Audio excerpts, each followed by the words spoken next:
So the struggle is always that you pin the dress along the side seams, or maybe you're lifting up the waistline or doing the hips, and you pin it on the outside, and now you're going to actually turn the dress inside out, and you're going to do the alterations for the dress.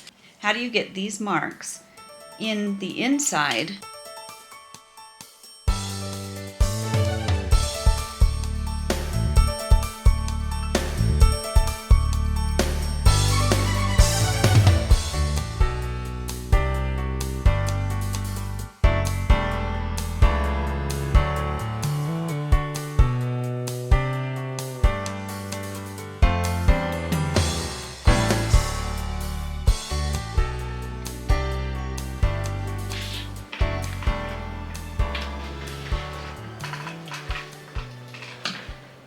Hello everyone, happy sewing. I hope you are having a wonderful day.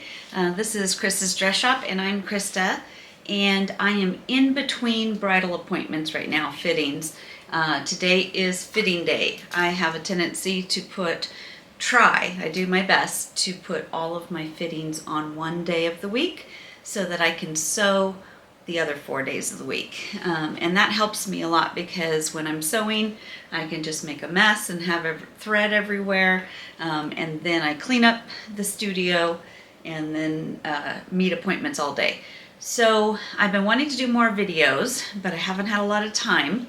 And I have a couple hours before my next appointment, I have a little lull in time, and I thought this is the perfect time for me to do a video that you guys have all requested over and over again. I think this is my most requested video. I have a lot that I want to do that you guys have been requesting, but this is a good one that I can fit in the midst of everything, because it's kind of quick, easy, and simple. I thought I'd just film it. Later on, if we need more information, I can do a better job filming and editing a video like this. So tell me in the comments as I go through this what I'm missing, what you need to know, and hopefully down the road when I remake that, I can add those details in. So let me bring you close, and I have a dress that I happen to have just pinned for a bride on her side seams. And the key is, how are we going to get these pins, these measurements, once we turn the dress inside out? And this isn't an exact dress that I'm going to fully turn inside out, but it is give you a good idea for other dresses as well. So come in close, let's do that. Okay, so you have measured your dress on the bride. You have pins in the places where you want to take it in. Some dresses are going to be like this one, which is pretty basic. It's almost the same measurement all the way down. Others are going to be, you'll take a little bit more in the bust, a little less in the waist, or vice versa. You might fade it in and out according to her curves. You might have a hip line where you are taking in, and then in some spots to allow her to sit down, you are not taking in as much. So you basically have pinned, and let me give you a little quick bonus tip. Sometimes if you're struggling while it's on the bride to get the pins in, open up the back. I'll do that in another video too on a mannequin. But say she is in this dress and you're struggling to get these tight enough. Pinch about what you think it's going to be, and then unzip her. Pull this away from her side. Pin it pretty close to where you think it is. I get really good at measuring with my knuckles. I know, okay, that was about one knuckle, or, when I pinch, I just have a way of measuring, oh, that's just part of my nail, and so that I can quickly go and pull that and put it in the exact spot. So I can do it pretty fast. And then once you've pinned both sides, then zip her back up, hook her and everything, and make sure that that is a good snug fit. So now you've got your everything pinned, but now you need to get up inside, and you need to take those outside measurements that where you've pinned, and you need to get them on the inside. When I first started, we didn't have all of these see-through laces.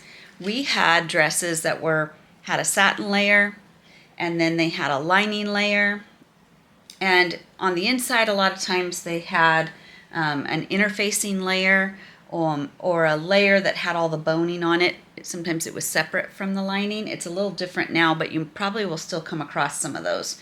And then maybe they had a lace layer on top of the satin. So all of those measurements have to go to every layer. You have to take each layer separately on those dresses and do your measurements and then put them on each. So how are we going to get this measurement on the inside?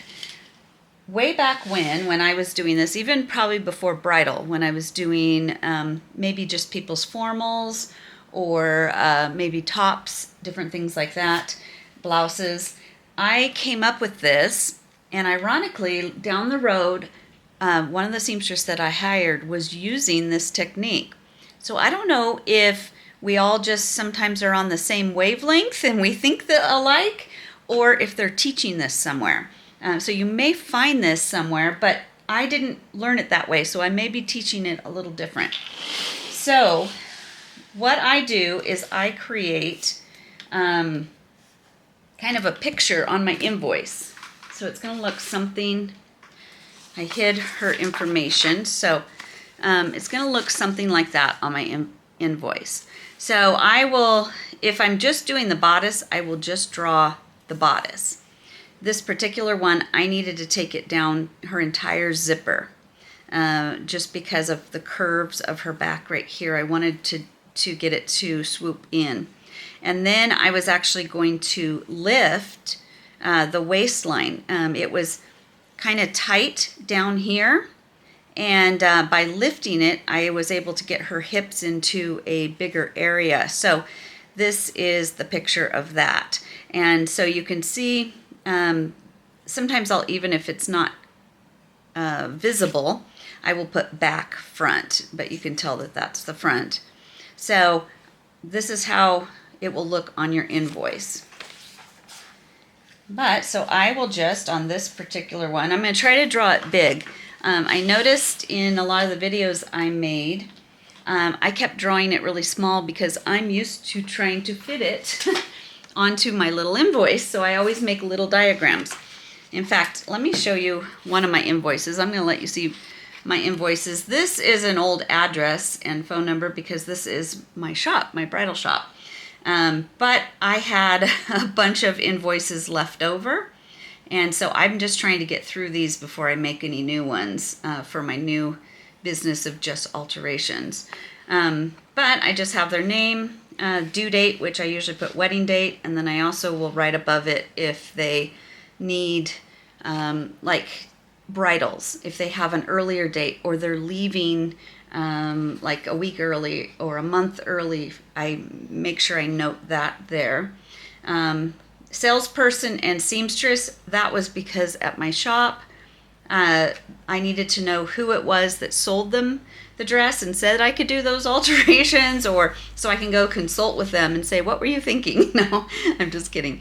But, and then the seamstress, we had multiple seamstresses, so I needed to know which seamstress was doing that. And I'd get their phone number, their address, all the basics, their wedding date, and then the date that I actually did the fitting.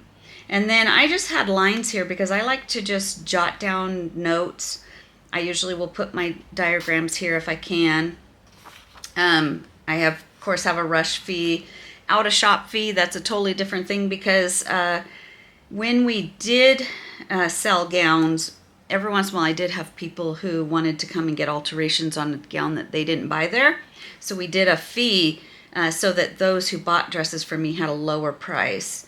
And then I just have a little statement here. I agree to discuss the alterations and the cost per moderations. I understand that changing my shoes or undergarments could result in additional alteration charges as it will change the fit length of the gown. So I usually have them sign that. I like to put in their measurements so that down the road, if they've gained or lost weight, then I can note that is it my fault that they don't fit, or did they gain or lose weight? I also like to mark the shoe height and color. And that is because they have a tendency to change shoes on me. And I want to note in that appointment what color were their shoes and what was the height of their shoes. And then I have notes. But anyways, some of this stuff is because of my shop. Tax reasons, labor plus 4 weeks plus or immediately. There was a tax thing in our state that if I sold them a gown and they paid for immediate alterations, I had to tax the alterations. That's a whole thing that you probably don't have to deal with, because so I don't even use those lines anymore. This is for materials, taxes, the fees. I used to, at my shop, be able to, they would put down money, which I still like having that, because every once in a while somebody wants to put some money down ahead of time. Anyway, that shows you that. Hopefully that will help you in the future. I want to change a few of these things on this form, but we'll get there. I paid a lot of money for all my forms, and when I closed, I still had a bunch, so I want to go through them. So back to this. So we are, I don't even know what to call this, transferring the measurements, maybe?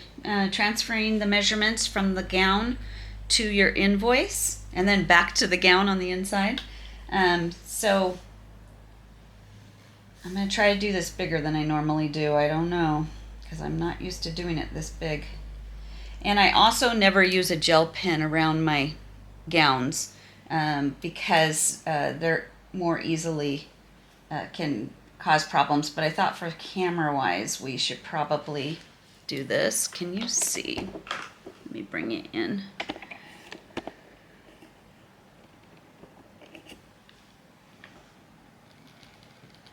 Okay, and then I just kind of look at how that dress is. Tell you what, I'm used to making them small, so this is not pretty, but it doesn't have to be pretty. So then I know I'm going to take in these side seams, so usually I do a dotted line where I'm going to take it in. And if I was to do hips, I would do a waistline, and then I would continue with the hips. Say, and then fade it out. So then all I have to do is I start with that top, and I'm only going to be measuring half. I'm not measuring the full amount. See, if I took in, what is this, about a 1/2 inch. I'm actually taking that in a full inch because you're a 1/2 inch here and a 1/2 inch here. But I mark what it is from there to there. So that's like a 1/2 inch. First I kind of get some bearings, pretty close to 1/2 inch. 1/2 inch. And I also check my other side, because I might just do 1/2 inch. This one's less than 1/2 inch, so I may split the difference so that they're even on each side. Oh, that's half. Oh, that's really close to a 1/2 inch. I also always start measuring at the 1 mark, because these little things can get cockeyed and you get your measurements off. So see how it's cockeyed, and I can't tell if it really starts right there. It's pretty close, but I always start at the 1. I think I'm going to be safe to do this all 1/2 inch all the way down. But say this was different. I'm going to pretend like these are different measurements, okay? We're going to fake it. So I would measure from the armpit down to about the middle of my pen. So let's just go 1 inch, 1 inch down. So on this side right here, I'm going to be marking from this armpit down, so I know right here at the 1 inch mark, I'm going to put 1/2 inch. Now, try not to get my pen near at the 3 inch mark, 3 down, it's a 1/2 inch, but we're going to pretend like it's different, okay? So at the 3 inch mark, can you see that? At 3 inches, and I draw a line, let's just say it's 3/4 inch. If you have it really intricate, you're going to have them like a lot of little lines that change. At the 5 inches down, and I'm coming close to that too, so I try to see where I'm at according to the waistband too, because that's my waistband.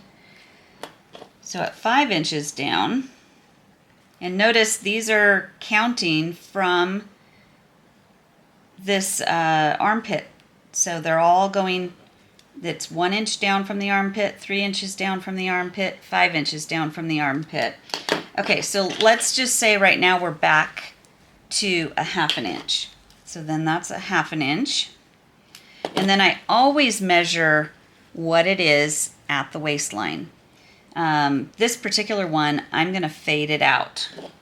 So if I faded it out at the waistline, I would kind of point my little dots in to fade it out, and I may even put fade out here.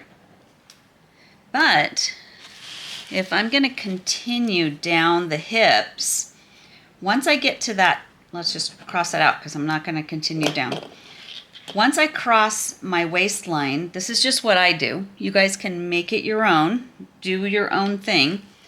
I always measure from the armpit down for this part, and I always measure from the waistline down for the hips. Now, of course, this is a full skirt, so I'm not going to be taking it in, except for if I have to ease it in at all, you know, make it match that.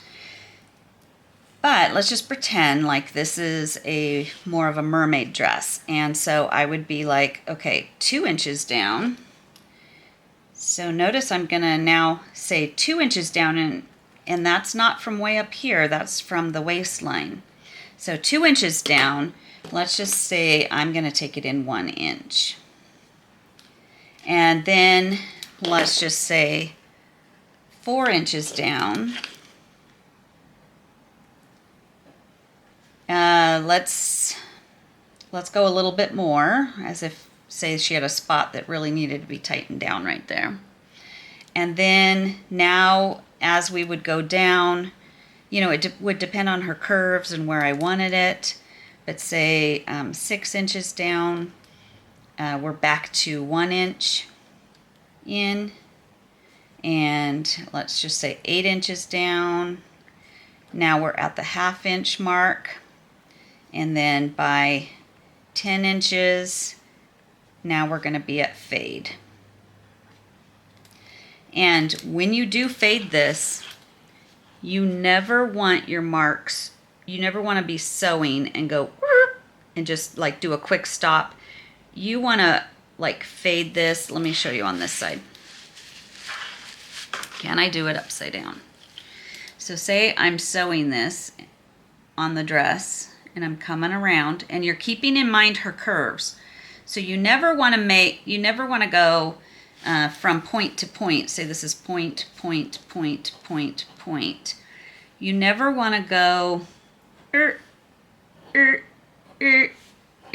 like, you don't want to do that. Okay, when you go to sew this, you're gonna hit kind of fade to that mark and then fade to that mark, kind of a thing, you know. And then if you've got to come back out a little bit because she's got a shape that needs it, you're gonna fade to that. Even if you barely, almost don't make the mark, you have to do really smooth sewing so that you never have any weird pucker parts. So then say we have to fade like right here. Okay, so you're going to be sewing this, you hit that mark, And now you know you're fading, so you're gonna just slowly, and I even will pass my mark and just keep going, just making it really smooth, and then I'll even sew on the other seam for a while before I back up. Does that make sense? Okay, so let's do this for something else that I might end up doing. So say she needs to shorten her waist, and I have, say, pinched it right here, and I noticed that she has a very, let me pull that up. Say she's wearing, you know, a tight-fitting hip, and you need to almost take the bulk out of here. And say you have that pinned. Let me put a couple pins in it.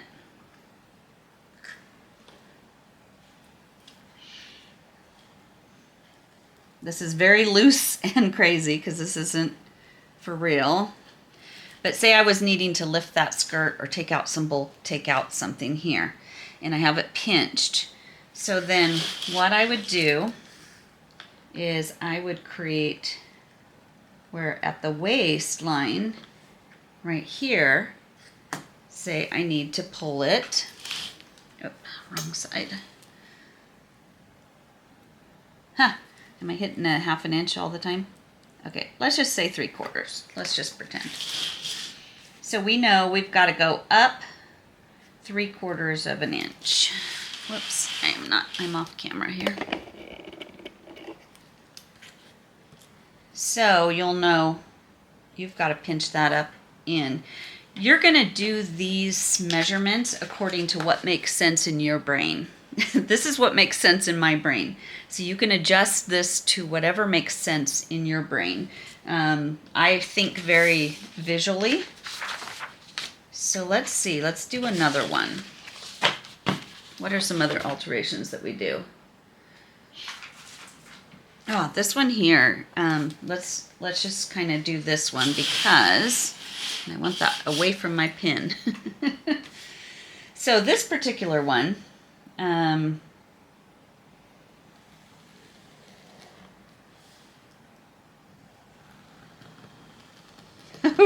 she's got big hips right there.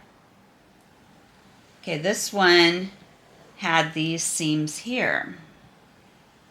So maybe, this is really bad. I am not used to drawing this big. Okay, so this often I will go front, and then say you're going to do one over here that says back, because most likely your measurements are a little different in the back. I'm going to just do half of it. So this is half of the back because I don't have room. Okay, so I know on the side seams, I need to take in the side seams. I also need to take in the middle seam here. And I'm already taking in that back, or I'm already taking in the side seam here, but so I just need a measurement for the back. And so you're going to do that same thing, you know, 2 inches down, and I usually put like a little arrow, 4, like that. And then I'm going to be at 3/4 inch. 5/8 is one I do a lot. But just mark yourself. If there is no waist seam, then you keep measuring from, say there's no waist seam here. So you're just going to keep measuring. You got 6. Just whenever you see a change. So if it's like 5/8, 5/8, 5/8, 5/8, 5/8, and then all of a sudden you see a half, you can basically know that this is 5/8 all the way till you get to 1/2. Say this is 10 inches down. And then say this is 14 inches down. We're going to be at 1/4. And you're going to just follow that through. Now, when you turn your dress inside out and you've opened up your layers, those are what you're going to turn and mark on the inside. And on the inside, will mark it. Different seamstresses do different ways. You can take your pins and just pin it, little marks. I really like to use the Mark Be Gone in the disappearing ink. I really like the purple one. Now, depending on where you are in the country and how dry or humid it is, I've heard a lot of seamstresses that are in humid climates do not like the purple because it disappears before they can get there. But so they'll use the blue. I don't like the blue because I can never get rid of it. And you have to use water. So the blue is, you have to dab it with water. And sometimes I don't want to put water on my items. And the disappearing ink, it depends on what you're marking, can disappear really quickly, or it can disappear in 24, 48 hours, or at least by a week. But you can even dab it with a little bit of water and it will disappear too. Just be careful of what you are using water on. Other things seamstresses love is chalk. Now, the white chalk, of course, doesn't work on the white dresses. I have white because I did a lot of tuxedos at my shop, so we used white a lot on the tuxedos. So if you've got a mother's dress or something like that, the tailor's chalk works really well. But they do have tailor's chalk in blue. I have not tried this on the wedding gowns, so tell me in the comments if you use it. There are some others. There's some different kinds of pins. Seamstresses, they use what they feel comfortable with. So whatever you feel comfortable with, whatever you're going to use it on some scrap fabric first to see if you're liking it. Do not put it on somebody's wedding gown until you know what it does in your area and with your conditions and for your liking. So anyways, there's that. I'm trying to think, do you guys need any other information on that? Straps, usually I don't have to do that. Straps, I have just safety pinned them, and then I will come along and I will actually use my pen and mark them. And then I do it immediately because that will disappear. And then I'll open everything up. And I also will measure. That's another thing. I will measure between this side and this side. And if they're really close and she doesn't have like a short shoulder or anything like that, I will kind of even them out between the two. So that's another thing. That is another thing as far as when you're pinning, you're not necessarily pinning evenly on both sides. So usually I'll split the difference. So I'll do, if this is a 1/2 inch and this is 3/4 of an inch, I'll go right between 1/2 and 3/4 on both. And I only write it on one side. I never write both sides different unless I have a bride or a mother that has scoliosis.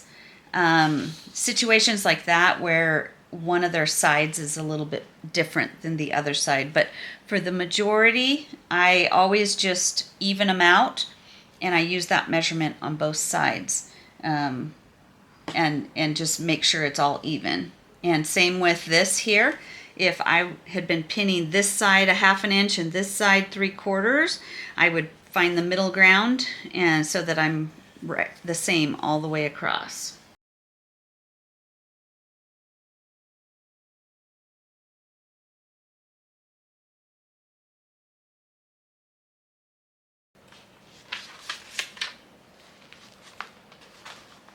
Okay, so I've been going through a bunch of my invoices, just trying to see where I literally, if I have, I didn't see it in here, but sometimes, you know how you have a Modesty panel?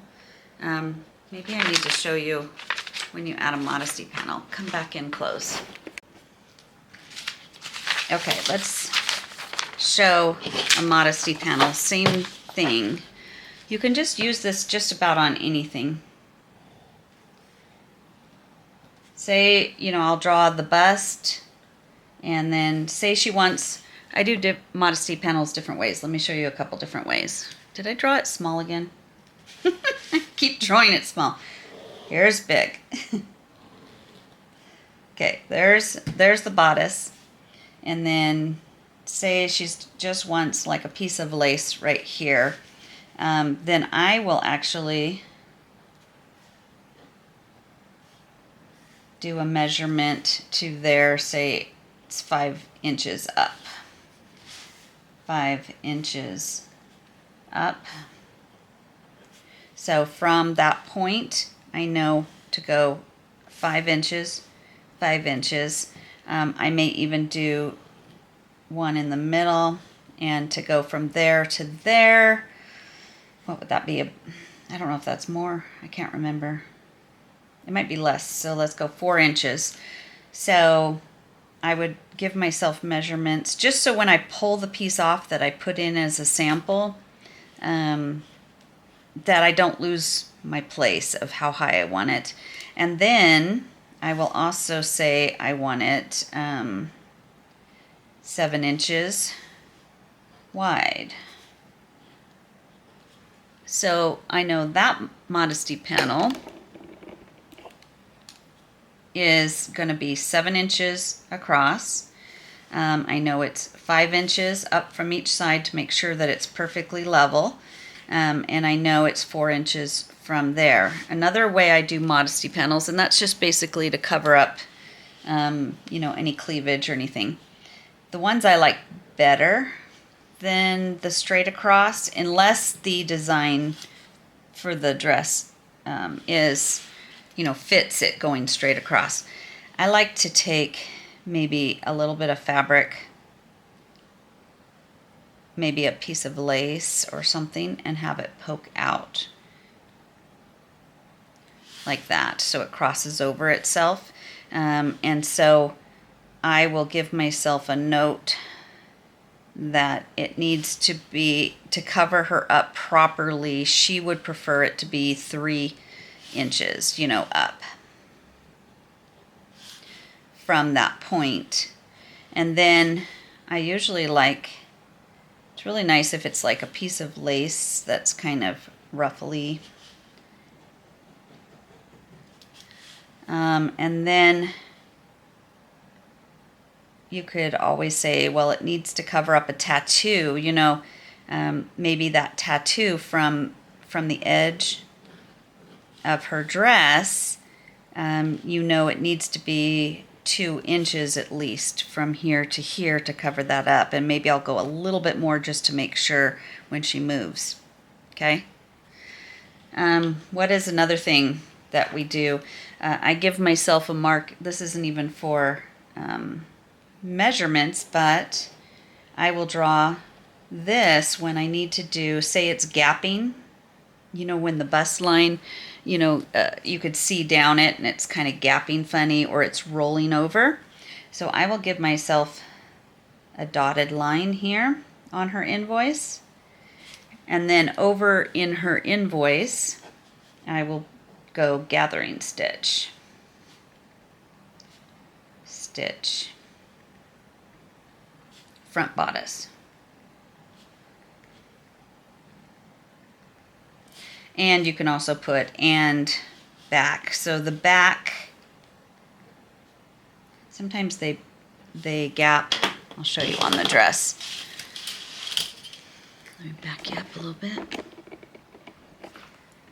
Sometimes when this is up on their shoulder and they move, this is loose in gaps, and even though you tightened this and moved this in, it still tends to gather. So I will put a gathering stitch, and all that is I take some of my button thread, and let me draw how I would draw it on there. Well, let's do it up here. Let's just get a new piece of paper because I got to make these big.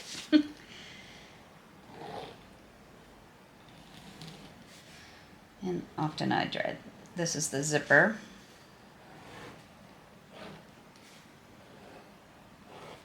Oh man, that's bad. But I may just on her invoice, and I'll put gathering stitch.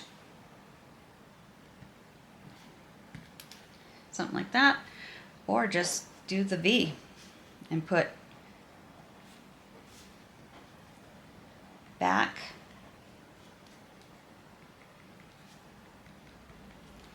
Maybe it's gathering, maybe you need to gather it here, but these little pictures help me remember what I need to do next. The zipper.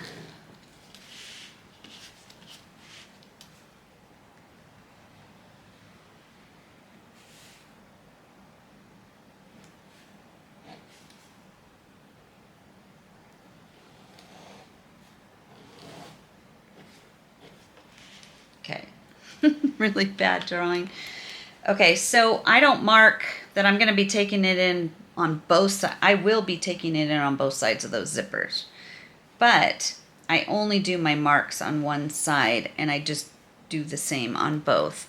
So once again, I start from the top here, and I go down.